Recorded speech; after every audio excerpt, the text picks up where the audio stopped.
to show you something kind of interesting here with this deck of cards. You can see all the cards are different, and indeed they are, both sides too. We'll give these a shuffle. This is known as a standard riffle shuffle, and it's known to magicians and gamblers and laymen alike.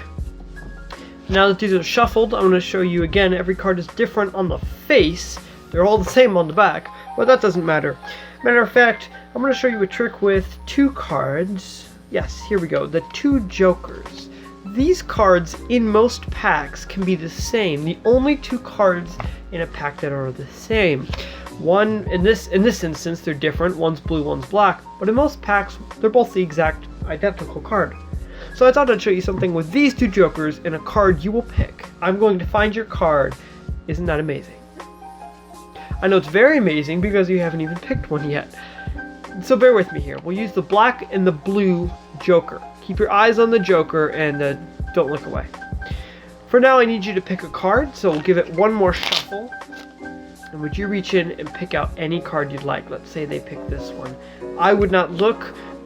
Go ahead and take a peek at it. That's your card. And put it in the deck and shuffle the cards. They take the cards and they shuffle the cards. They can shuffle it however they want. They can do an overhand. They can do a sloppy shuffle. Doesn't really matter.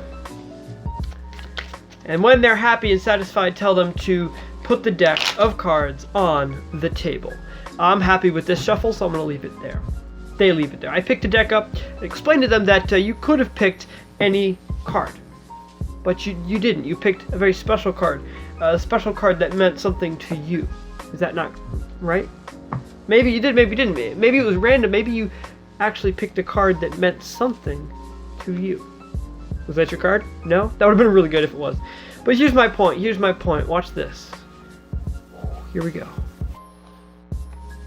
This is what is known as an invisible palm.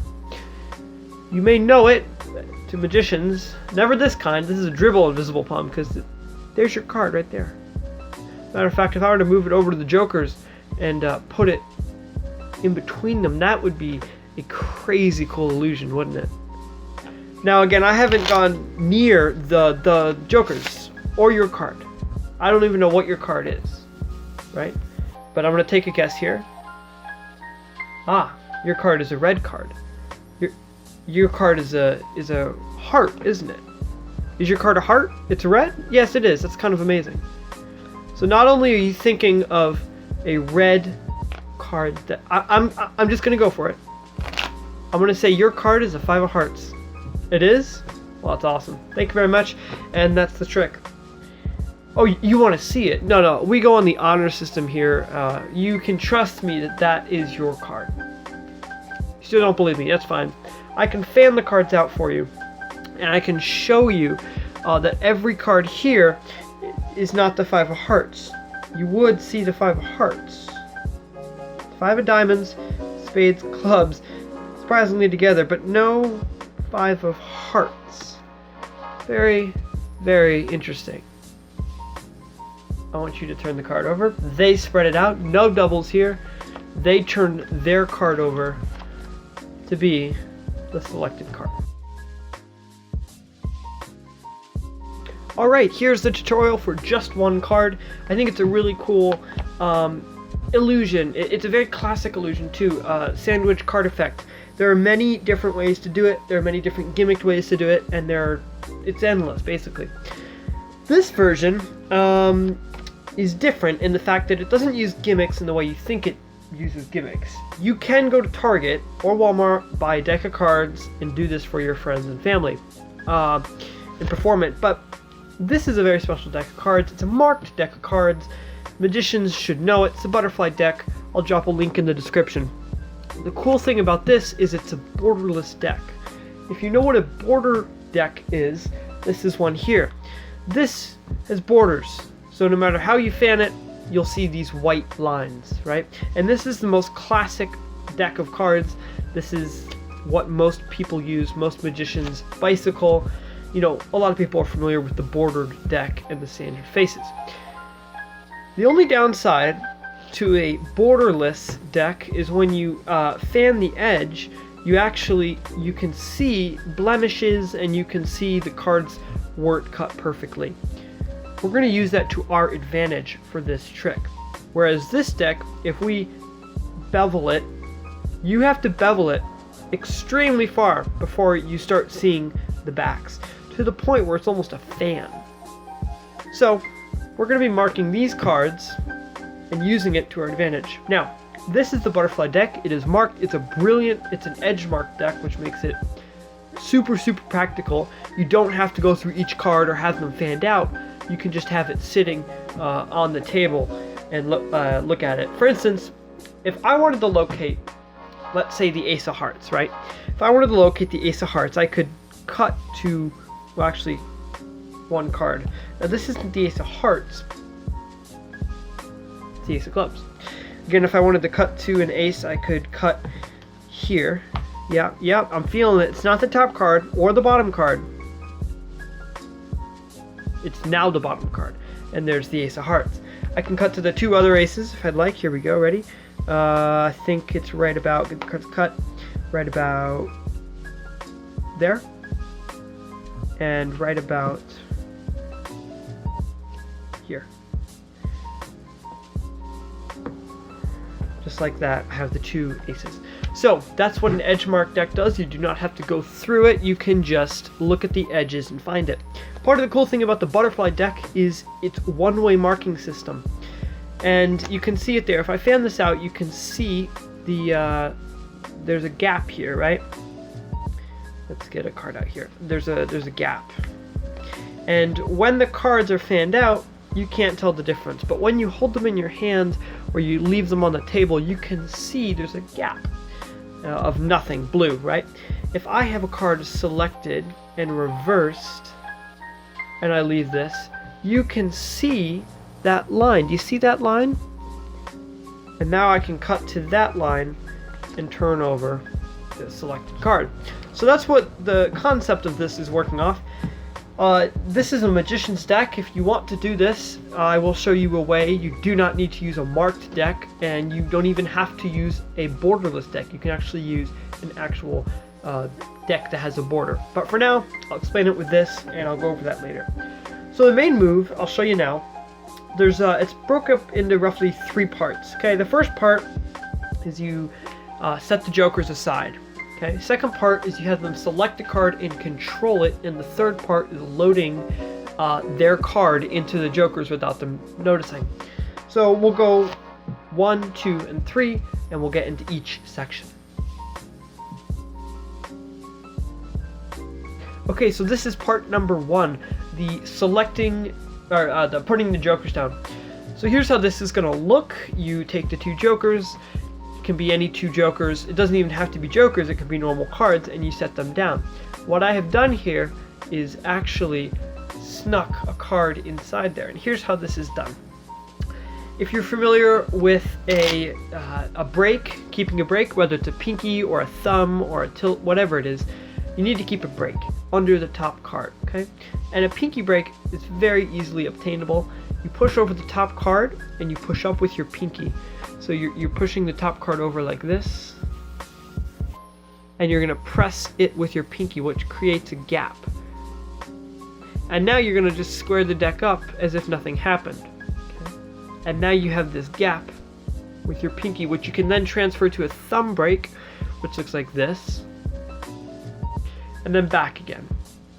This is used for various tricks like a double undercut, where you have to control the card to the bottom. We'll go over all of that later in the controlling part, but for now, get yourself a break, whether it's a thumb break or a pinky break. Get a break under the top card. After you've done that, you want to transfer it to a pinky break. Okay, so here's a pinky break, and I'm holding a break there.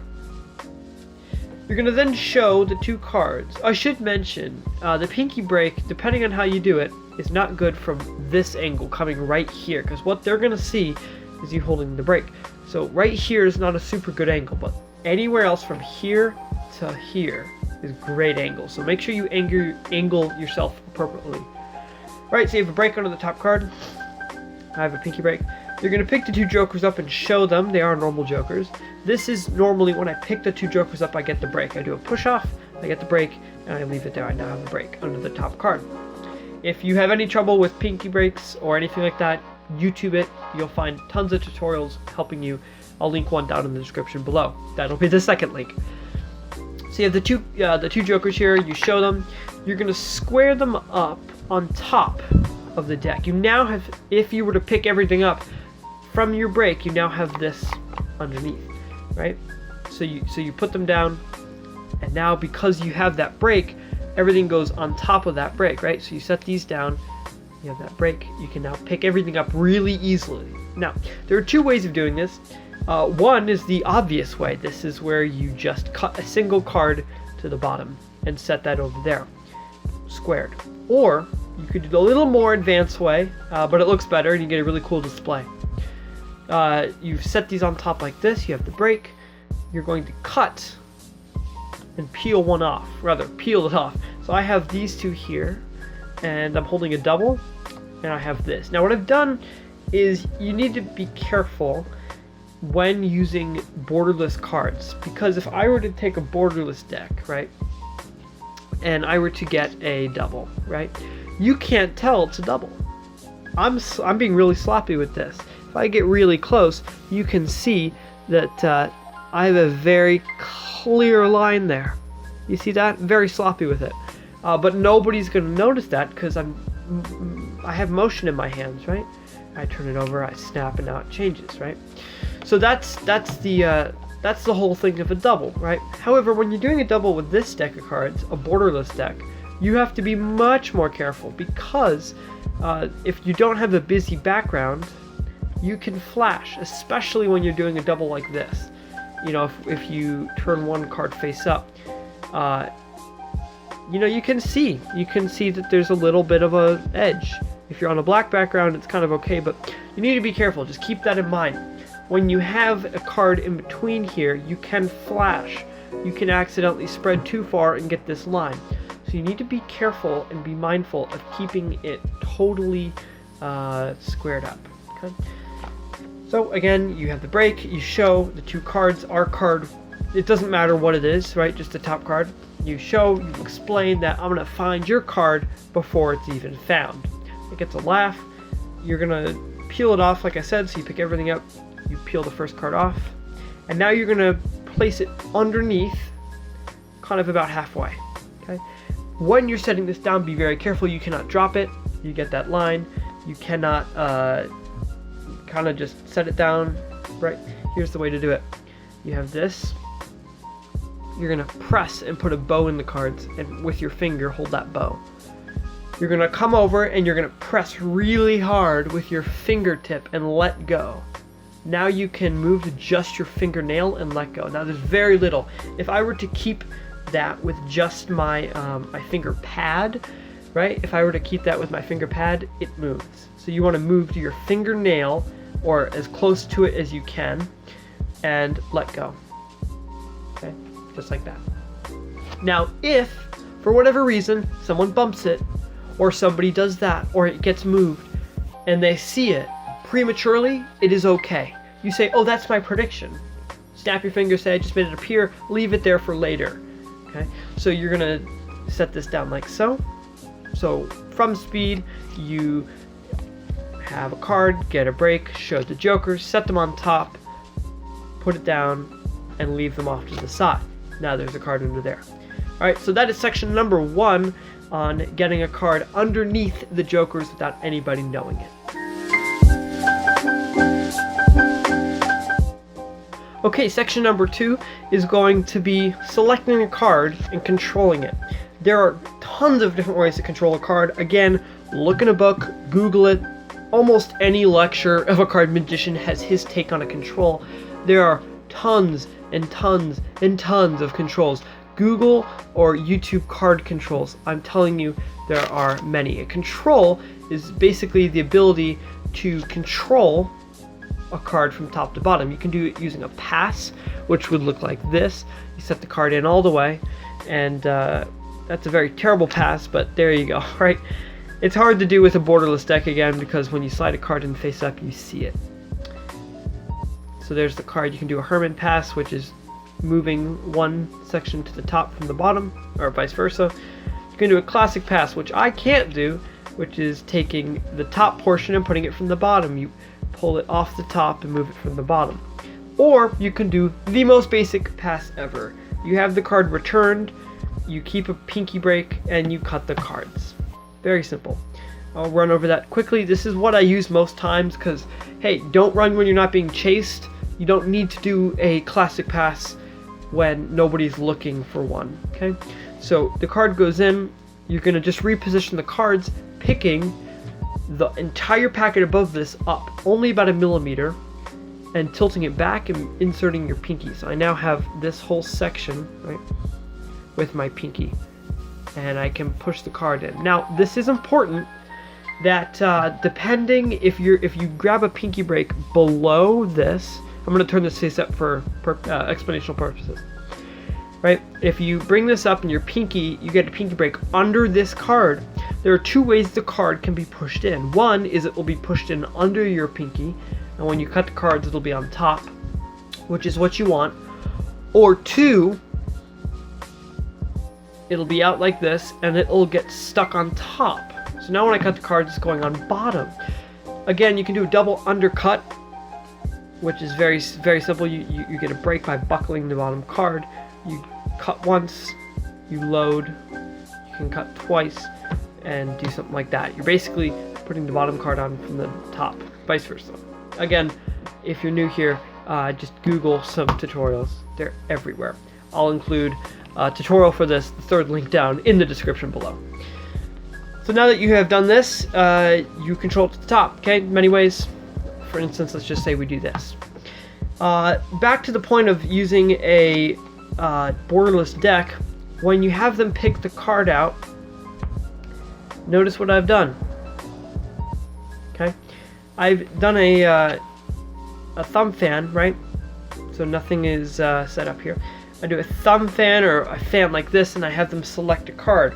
I'm going to keep track of the orientation of their card because I need it to be returned the opposite way so it reads and I can see it.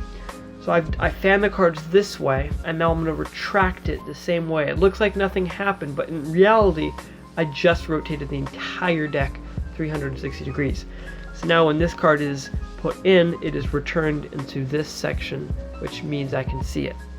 At this point, I give the cards to them to shuffle. This is one of my favorite points in this routine, especially for magicians, because you do this. You have them select a card, you say, go ahead, look at it, put it back in, and shuffle the cards. Very, very fair.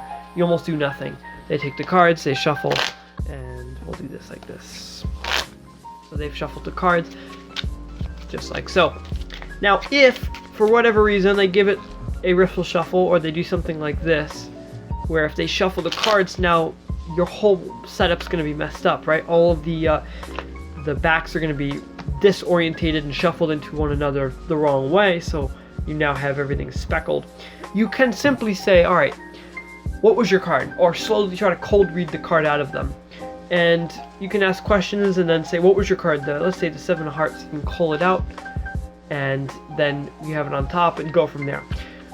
It's almost never happened to me, and most times I just, find it. But if it does happen, that's the beauty of using this deck, because if they shuffle it, you can say, okay, what was your card? The 7 of hearts. You can find the 7 of hearts on the edge of the deck, cut to it, and cut it to the top, and then finish the routine, which is really helpful with this deck of cards. So again, it was the 3 of diamonds, which is marked here. You can see it. I riffle, give the cards a cut, or you can shuffle them, just like so. Again, that right there is just how to control a card, how to have it selected, and what to do if anything is messed up. That was section number 2. Let's move on to section number 3, where I will teach you how to load, maybe one of the coolest parts of the trick, how to load it inside there discreetly without anybody seeing. Okay, so section number 3. Just want to point out, you see how the cards are slightly bent. By slightly bent, there's a gap in between them, and this is moving away. So make sure your deck is not deck clicked or has deck click. The fatal disease that decks get that make them click, something kind of like this. It sounds like this, right? Mine doesn't, you can force it, but if your deck has that, it's not good. Get a card clip and it'll fix it. So you have the Joker set up, you have their card on top. Here's how to load it. There are many different ways of revealing this card. Depending on the group setting, I will reveal it doing like one of the invisible palm. Or, and all that is you're raising the card up and you're going to palm it and you're just letting it fall back down. Or you can, and what I tend to do the most is if these are in a situation where my hand naturally rests, as they're shuffling the cards, I will naturally just, with my hand, bump it, purposely moving that out. They hand the cards back, somebody will either point that out, and if nobody does, I say, as you can see while you were shuffling, you dropped a card, it bounced in between the Jokers. While they're reacting to that, I'm finding their card, cutting it to the top, and getting ready with the break, okay? However you decide to reveal it, works for you, it's good for you, it'll work. So, to start the loading procedure, you need to get a break, as we talked about earlier. You have the cards. Here's what you're going to do. You're going to pick all three up and show. You're going to set them on top of your break, only momentarily. Brush something off the table, do something with your fingers. You're now going to push everything forward. What I've done is put them on top of the break and pushing everything above the break up. So the cards go on top and the break and everything is pushed. So this is what we have. Their card, the Joker, and a different card and the Joker, okay? So if I were to show, you would see just this, right? But I actually have that hidden there. So I push everything off. But because I know their card, right, these are marked, you can also just do a peek like this, which is if you have a break and you rotate your hand, you can bend this out, giving you a peek here. Nobody sees it. So peek their card at some point, and when you pull this up, you say, I'm going to try to guess your card. You look at it and say, was it a 3? They say yes. Don't pay attention to this. You're just seeing what you see here. You can even use this to cover your peek for this. You can either do this. Was your card a 3? If they're looking at you straight on, they're not going to see that. Was your card a 3?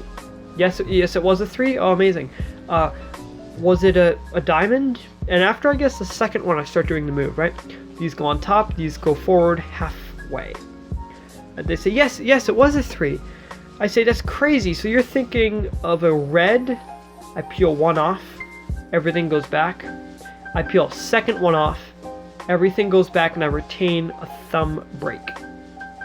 I then slide back down, wrist kill the cards, taking the thumb break with it. What I've just done is switched out the 2 cards. Yes, if you were to really go through this and scrutinize it, things don't line up. Like if I did that with these cards, the card would end up on the bottom, but you're talking to the audience, nobody's gonna know it, right? So again, one more time, you have this, you push up, you take one off, you do another, you leave a thumb break, you then say, was your card the 3 of diamonds? Wrist kill, fan. At this point, they say yes, and I go, amazing. That's the trick. And then they say, okay, yeah, well, is it in between there? And I say, yeah, it is. You don't have to look, though. You trust me, right? They don't trust you. You can show them the deck. That's not a necessary touch. It's just something you can do to mess with them, to show there are no duplicates. And sure enough, in between the Jokers are their card, 3 of diamonds. That was section number 3 on how to do the load. So this is a trick I've been doing for a while. It's something I came up with in a car ride to Chicago. It was a road trip, and it's just a really fun, it's my take on a sandwich effect. It's a really cool idea because the main bit that gets magicians is the fact that when they hand you the card, right, they hand you the card, you put it in, they put it in, you instantly hand the deck to be shuffled. Okay? And they shuffle the cards, and they shuffle the cards, and then you can instantly, when they set it on the table, you can instantly pick it up and cut to their card, which would look like that. And it's so good. You can instantly do it, and it's a great idea. Now, bonus section. What happens if you do not have a deck like this? You do not have the butterfly deck, or you don't have a deck that is edge bordered, or I'm sorry, borderless. What do you do? I'll show you right now. First off, you can go to Target or Walmart. I believe they both sell the bicycle squiggle deck or zigzag deck. It looks like a party back on the back. And that is actually the deck I used to create this method, because when you reverse a card, you can very clearly see it's been reversed. There's a whole line running down the edge, and you can see the fact that it's been reversed. Okay, so that deck, I thought it looked cool. I got it, I was messing around, came up with this. So you can use that deck. Or what if you want to use a bordered bicycle deck, or any deck that has a border? I'll show that to you right now. Here's the bonus section on how to modify your deck.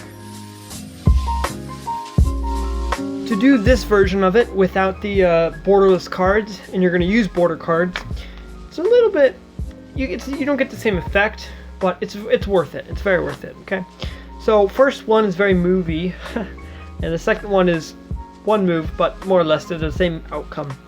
If you want to do this completely impromptu with any deck, have a deck, have the card chosen, peek it, 10 of clubs, and do a call. Okay, do a half pass, do whatever you want, right? So here's their card, you put it in, let's say we call it out, we've peeked it.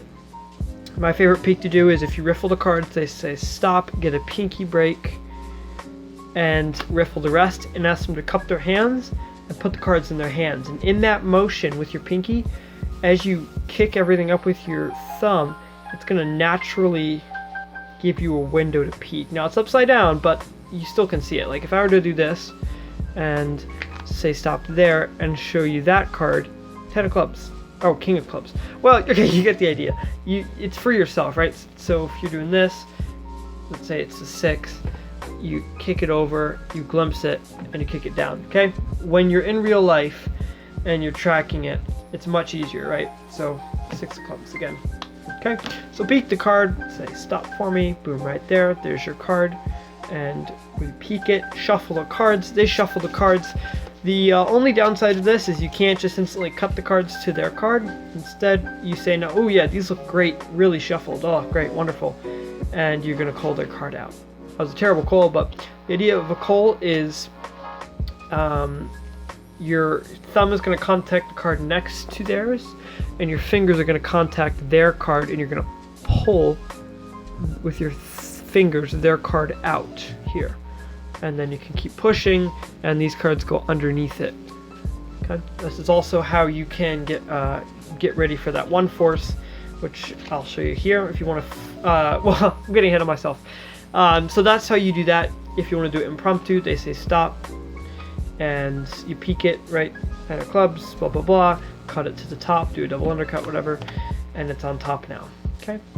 Okay, the second method for this, you're gonna need to force a card. I know how discouraging that sounds, but you're gonna go ahead and force a card. But the card you're gonna force is gonna be modified. Take a pencil, and you're just gonna run it along the entire edge until that edge visually shines. Okay. Running it over the entire card should not be overkill. I've tested this, and it seems that if you don't do that, it'll actually darken or lighten over time, and you can miss it. Okay, so I don't know if you can see that, but do you see how that shines compared to something like that?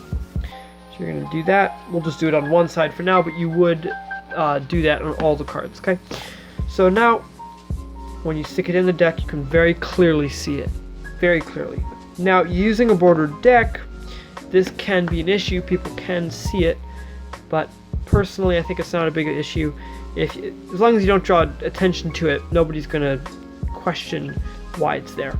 Okay, and that's it. You just force the card. There are many different forces. Here's one of them. Say stop for me. Get a break. Right. Say stop. Wherever they say stop, you're gonna let go and pick up from the break. So say stop, and boom. So that's one. Here's one more. You can do the classic crisscross force. So you have their card, and you say, go ahead and say stop for me. Wherever they say stop, you cut. You set the cards down, and you say, we're going to mark where you cut, but you don't actually cut. You know, if you really did it, you would do that. Instead, what you do is you say stop right there. We're going to mark where you cut. We'll be back to that in a minute. You talk blah, blah, blah, and then you say, perfect, let's see how it went. I should mention, if you're doing the crisscross force, the card goes on top. And so you say stop, and the same thing, and you say perfect. We'll go back to where you cut. Talk for a second, make a pen vanish or something, and do something like that.